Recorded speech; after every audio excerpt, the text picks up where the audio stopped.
बिस्मिल्लाहिर्रहमानिर्रहीम। Second year math chapter number 1 page number 25 पे एक थ्योरम है। Limit theta approaches to 0 sine theta over theta which is equal to 1। आज इंशाल्लाह हम इस थ्योरम को प्रूव करेंगे। तो इस थ्योरम के प्रूफ से पहले हम कुछ डेफिनेशंस डिस्कस कर लेते हैं जो इस थ्योरम में यूज़ होंगी। तो सबसे पहली डेफिनेशन है हमारे पास सैंडविच थ्योरम। सैंडविच थ्योरम हमारे पास क्या है? Let F G and H be a function such that f of x less than or equal to g of x is less than or equal to h of x for all number x in some open interval containing c except possibly at c itself। मतलब ये कि आपके पास तीन function है और किस तरह के हैं कि पहला फंक्शन लेस देन होगा सेकंड फंक्शन से and second function less than होगा थर्ड फंक्शन से। और आपके पास लिमिट किस तरह की होगी कि लिमिट अप्रोच करेगी c को एक्सेप्ट पॉसिबली एट सी इटसेल्फ। मतलब ये कि सी को अप्रोच तो करी है लेकिन सी इस मिड पॉइंट में शामिल नहीं होगा। ठीक है, सी के नेबरिंग पॉइंट इसमें शामिल होंगे, सी खुद उसमें शामिल नहीं होगा। ओपन इंटरवल का मतलब ही यही है कि सी खुद शामिल नहीं है लेकिन इसके आसपास के पॉइंट क्या होंगे, इसके लिमिट पॉइंट में आएंगे। ठीक है, अब if limit X approaches to C F of X which is equal to L. मतलब ये कि आपने क्या करना है, तीनों फंक्शन पे लिमिट अप्लाई करनी है। अगर आपके पास first function and last function पर लिमिट अप्लाई करने से दोनों का आंसर सेम आएगा, देन आप कहेंगे इन बिटवीन जो फंक्शन है उस पर भी लिमिट अप्लाई करने से आपके पास वही आंसर आएगा। ठीक है, सिंपल है, बहुत आसान है कि आपके पास तीन फंक्शन है और उसमें रिलेशन क्या है कि पहला फंक्शन लेस होना चाहिए सेकंड से और सेकंड लेस होना चाहिए थर्ड से। फिर आपने क्या करना है, इनमें लिमिट अप्लाई करनी है। अगर फर्स्ट एंड लास्ट फंक्शन पर लिमिट अप्लाई करने से सेम आंसर आएगा और वो सेम आंसर क्या, सपोज आप कर लें कि लिमिट अप्लाई करने से हमारे पास आंसर क्या आ रहा है, एल आ रहा है। ठीक है, तो in between F of x और एच ऑफ एक्स के दरमियान में जो फंक्शन है ना वो क्या है, जी ऑफ एक्स है। तो यहाँ पर भी हम लिमिट अप्लाई करेंगे तो इसका आंसर भी क्या आएगा, एल आएगा। ठीक है, नेक्स्ट हमारे पास है आर्क की definition. An arc of a circle is any portion of its circumference. मतलब ये कि आपके पास बाउंड्री है सर्कल की, तो आपने क्या करना है, उसका कोई भी पोर्शन ले लेना है। ठीक है, उसको हम क्या कहेंगे, आर्क। सपोज मैंने इसका ये पोर्शन चूज किया। ठीक है, इसको मैंने नाम दे दिया ए एंड बी। ठीक है, तो ये हमारे पास क्या है, आर्क है। ठीक है, सर्कल की बाउंड्री पे आपने कोई भी पोर्शन चूज कर लेना, उसको हम क्या कहते हैं, आर्क। ठीक है, नेक्स्ट हमारे पास है sector. Sector a region bounded by two radii and arc intercepted between them। अब हमने आर्क को तो देख लिया कि क्या होता है, अब हमें पता होना चाहिए रेडियई क्या होता है। सपोज आपके पास एक सर्कल है। ठीक है, सेंटर से लेकर इसकी बाउंड्री पे कोई भी पॉइंट आप ले लें और उस पॉइंट को आप इस सेंटर से ज्वाइन कर दें तो उसको क्या कहेंगे, रेडियई। ठीक है, ये देखें मैंने सपोज ए पॉइंट लिया है और बी, ये मेरे पास क्या है, एक आर्क है। ठीक है, सेंटर को मैंने नाम दे दिया ओ, तो ओ को मैंने ज्वाइन कर दिया ए से, तो ये क्या, एक रेडियई हो गया। इसी तरह ओ को मैंने बी से ज्वाइन कर दिया तो ये कितने हो गए, दो रेडियई। दो रेडियई और एक आर्क के दरमियान जो रीजन बाउंड होगा उसको हम क्या कहेंगे, सेक्टर। ठीक है, ये हमारे पास क्या है, सेक्टर। सेक्टर की हमारे पास बेसिकली ये शेप होती है। ठीक है, ये क्या है, हमारे पास सेक्टर है। तो एरिया ऑफ सेक्टर हमारे पास क्या होता है, हाफ आर स्क्वायर थीटा। ठीक है, अगर हमारे पास इनके दरमियान दो रेडियन के दरमियान में एंगल क्या है, रेडियन है, तो किस तरह एरिया निकालेंगे इसका, हाफ आर स्क्वायर थीटा। जिस तरह हमने एरिया ऑफ ट्राइंगल पढ़ा था, हाफ बेस इंटू हाइट, इसी तरह सेक्टर का एरिया हमारे पास क्या होता है, हाफ आर स्क्वायर थीटा। ठीक है, अब नेक्स्ट हम इसका पेज नंबर 25 पे जो थ्योरम है वो डिस्कस करते हैं। थ्योरम है हमारे पास limit theta approaches to 0 sine theta over theta which is equal to 1। ये हमने प्रूव करना है। मतलब ये कि लिमिट अप्रोच करिए 0 को और साइन के साथ जो एंगल है वही इसके डिनोमिनेटर में अगर आएगा तो उसका आंसर क्या आएगा, 1 आएगा। ये सिर्फ और सिर्फ फार्मूला साइन के लिए होल्ड करता है, कोई और ट्रिग्नोमेट्रिक फंक्शन के लिए ये फार्मूला होल्ड नहीं करता। ठीक है, इसका प्रूव करते हैं। लेट आपके पास एक क्या है, यूनिट सर्कल है। अब यूनिट सर्कल कैसा सर्कल होता है जिसका रेडियस क्या होता है, 1 होता है। ठीक है, और आपने एक आर्क है आपके पास ए बी। ठीक है, ये आपके पास क्या है, ए और बी एक आर्क है और इसका सेंटर क्या आपके पास ओ है। ठीक है, अब रेडियस हमारे पास क्या होता है, सेंटर से लेके सर्कल की बाउंड्री पे कोई भी पॉइंट ले लें, उन दोनों पॉइंट्स को ज्वाइन कर देंगे तो आपके पास क्या आ जाएगा, रेडियस आ जाएगा। तो ओ को मैं ज्वाइन कर रही हूँ ए से, तो ये मेरे पास क्या आ गया, रेडियस आ जाएगा। ओ को इसी तरह मैं बी से ज्वाइन कर लूँगी इस पॉइंट को, तो ये हमारे पास क्या आ जाएगा, रेडियस। हमारे पास कैसा सर्कल है, यूनिट सर्कल है, तो लिहाजा इन दोनों का रेडियस क्या होगा, हमारे पास 1 होगा। तो हमारे पास रेडियस हम कहेंगे ओ ए भी हमारे पास क्या है 1 है, ओ बी रेडियस भी हमारे पास क्या है 1 है। अब आपने क्या करना है, इन दोनों के दरमियान में क्या है, दो रेडियस के दरमियान में हमारे पास क्या लाई करेगा, एंगल, और उस एंगल को हमने नाम दे दिया है थीटा। ठीक है, और ये थीटा किस तरह है, बहुत ही स्मॉल एंगल है थीटा।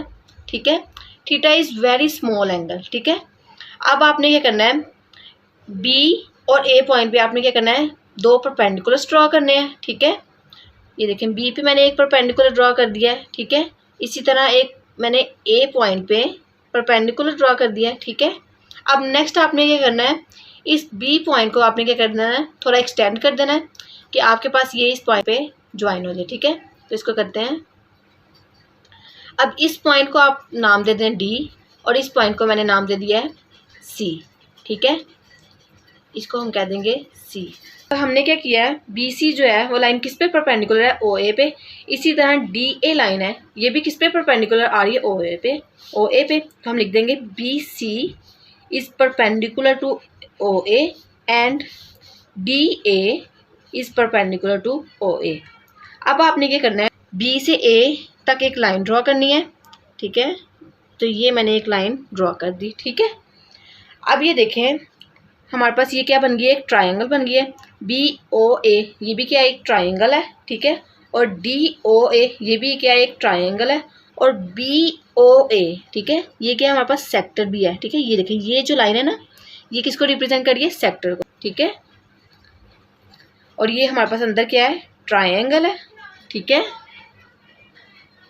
और ये भी क्या है, हमारे पास एक ट्रायंगल है। ठीक है, area of triangle B O A. ठीक है, ये हमारे पास क्या है, छोटी है ना, किससे, एरिया ऑफ सेक्टर से। तो हम कहेंगे area of triangle B O A is less than area of sector. अब एरिया ऑफ सेक्टर क्या है हमारे पास, बी ओ ए पे है ना। ठीक है, और ये एरिया ऑफ सेक्टर अब किससे छोटा है, डी ओ ए ट्राइंगल से ना, क्योंकि डी ओ ए ट्राइंगल क्या है, सबसे बड़ी ट्राइंगल है। ठीक है, हम कहेंगे area of triangle D O A. ठीक है, अब एरिया ऑफ ट्राइंगल कैसे फाइंड आउट करते हैं वो देखते हैं। एरिया ऑफ ट्राइंगल का हमारे पास फार्मूला होता है हाफ बेस इंटू हाइट। ठीक है, ये हमारे पास ट्राइंगल का एरिया फाइंड आउट करने का फार्मूला है। ठीक है, अब ये देखें पहले हमने कौन सी ट्राइंगल का एरिया फाइंड करना है, बी ओ ए का। ठीक है, तो from triangle B O A. अब ये देखें B O A triangle draw कर लेते हैं, कैसी बन रही है हमारे पास शेप इसकी। ये देखें ये आ रही है ना, ये ओ है, ये क्या है हमारे पास ए है, और ये क्या है हमारे पास बी है, और यहाँ पर एक परपेंडिकुलर है जिसको हमने नाम दिया था सी, और ये क्या था हमारे पास एंगल क्या था, थीटा। ठीक है, अब ये देखें इसकी बेस क्या है, ये ओ ए हमारे पास क्या है, इस ट्राइंगल की बेस है। ठीक है, हमारे पास इसकी बेस क्या है, ओ ए है। ठीक है, और हाइट क्या है हमारे पास, ये देखें ये परपेंडिकुलर जो लाइंस है ये क्या इसकी हाइट है। ठीक है, वो क्या है हमारे पास सी बी। ठीक है, ये आ गया। अब ये देखें ओ ए क्या है हमारे पास, हमने कहा था ओ ए क्या है हमारे पास, रेडियस है, और रेडियस किसके इक्वल था, 1 के इक्वल। तो ए ओ ए की जगह हम क्या लिख देंगे, 1। तो यहाँ क्या आ जाएगा 1। ठीक है, और साथ क्या आ जाएगा सी बी। ठीक है, 1/2 सी बी। सी बी की वैल्यू तो हमें नहीं पता। ठीक है, तो हमने क्या करना है, इसकी वैल्यू फाइंड आउट करना है। अब वो हमारे पास फार्मूला आता है sine theta which is equal to perpendicular. Perpendicular क्या है हमारे पास, सी बी है, परपेंडिकुलर ओवर हाइपोटेनियस। हाइपोटेनियस क्या है हमारे पास, ओ बी है। ठीक है, ये हमारे पास साइन थीटा की वैल्यू फाइंड आउट करने का फार्मूला है। ठीक है, मतलब साइन थीटा किसके इक्वल होता है, परपेंडिकुलर ओवर हाइपोटेनियस। तो हमने किसकी वैल्यू फाइंड आउट करनी है, परपेंडिकुलर की ना। तो देखिए ओ बी हमारे पास क्या है, रेडियस है, और रेडियस किसके इक्वल है, 1। तो इसकी जगह क्या आ जाएगा, ओ बी की जगह 1 आ जाएगा। ठीक है, तो साइन थीटा किसके इक्वल आ जाएगा, सी बी। ठीक है, हमने किसकी वैल्यू फाइंड आउट करनी थी, सी बी की, तो लिहाजा सी बी की वैल्यू हमारे पास क्या निकल आई है, साइन थीटा। ठीक है, यहाँ सिंस लिख दीजिएगा कि ओ बी हमारे पास क्या था, रेडियस था, और वो किसके इक्वल था, 1 के इक्वल था। ठीक है, ये हमने फाइंड आउट कर लिया। अब सी बी की जगह क्या रिप्लेस कर देंगे, साइन थीटा। तो area of triangle B O A हमारे पास क्या आ गया, हाफ साइन थीटा। ठीक है, अब हमने क्या फाइंड करना है, area of sector. Area of sector B O A किसके इक्वल होगा हमारे पास, हाफ आर स्क्वायर थीटा। ठीक है। अब आर हमारे पास क्या है, रेडियस है, तो रेडियस किसके इक्वल था, हमारे पास 1 के इक्वल था, तो यहाँ क्या आ जाएगा 1 आ जाएगा, तो हमारे पास आ जाएगा हाफ 1 का स्क्वायर और थीटा, तो ये आ जाएगा हाफ थीटा। ठीक है, ये हमने क्या फाइंड आउट कर लिया, एरिया ऑफ सेक्टर।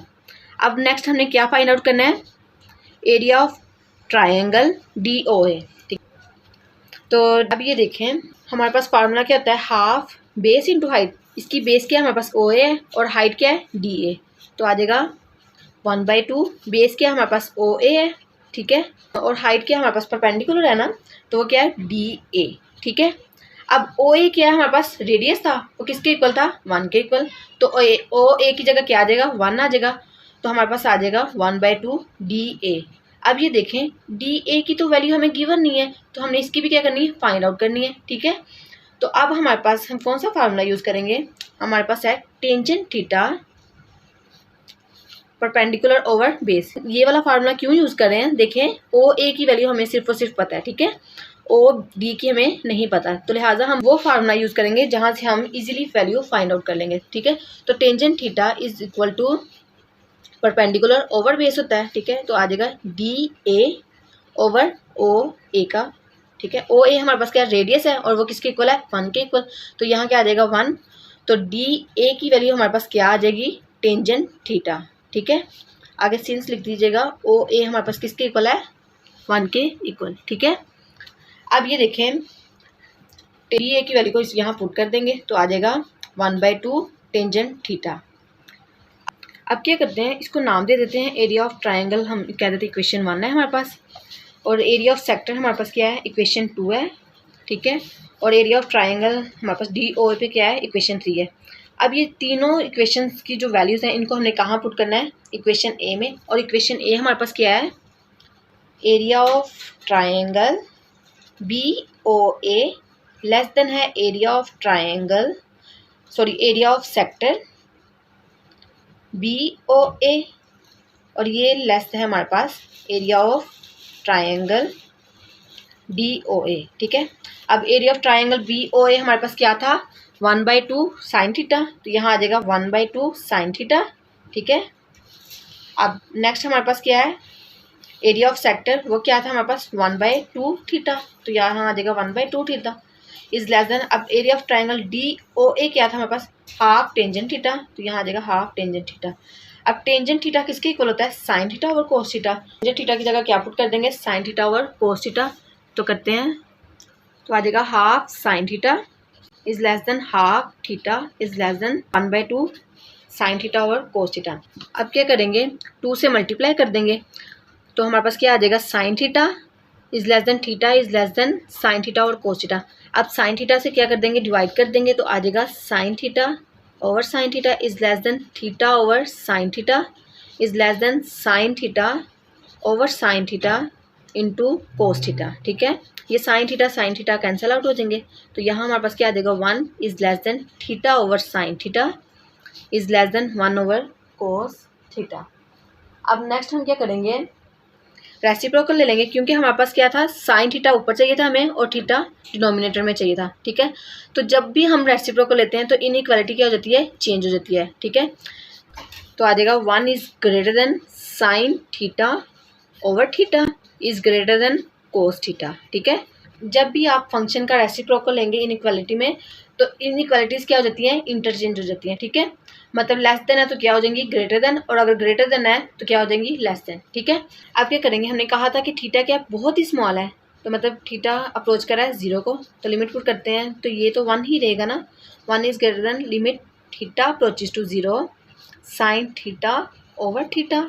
ठीक है, is greater than limit theta approaches to 0 cos theta. ठीक है, हमारे पास एंगल क्या था, बहुत ही स्मॉल था ना, मतलब स्मॉल का मतलब क्या कि 0 को अप्रोच कर रहा है। ठीक है, तो यहाँ 0 पुट करेंगे तो हमारे पास कोस 0 हमें क्या वैल्यू देता है, 1 देता है, तो यहाँ भी क्या आ जाएगा 1, तो आ जाएगा 1 is greater than limit theta approaches to 0 sine theta over theta is greater than. अब ये देखें, बाय सैंडविच थ्योरम, अगर आपके पास first function and last function limit apply करने के बाद आपके पास सेम वैल्यू आ रही है, तो आपके पास जो होगा इन दोनों के दरमियान वाला जो फंक्शन होगा भी हमें क्या वैल्यू देगा, 1 देगा। तो हम कहेंगे by sandwich theorem limit theta approaches to 0 sine theta over theta which is equal to 1। ठीक है, आई होप सो आपको इसकी समझ लग गई होगी। आज के लिए इतना ही, अल्लाह हाफिज़।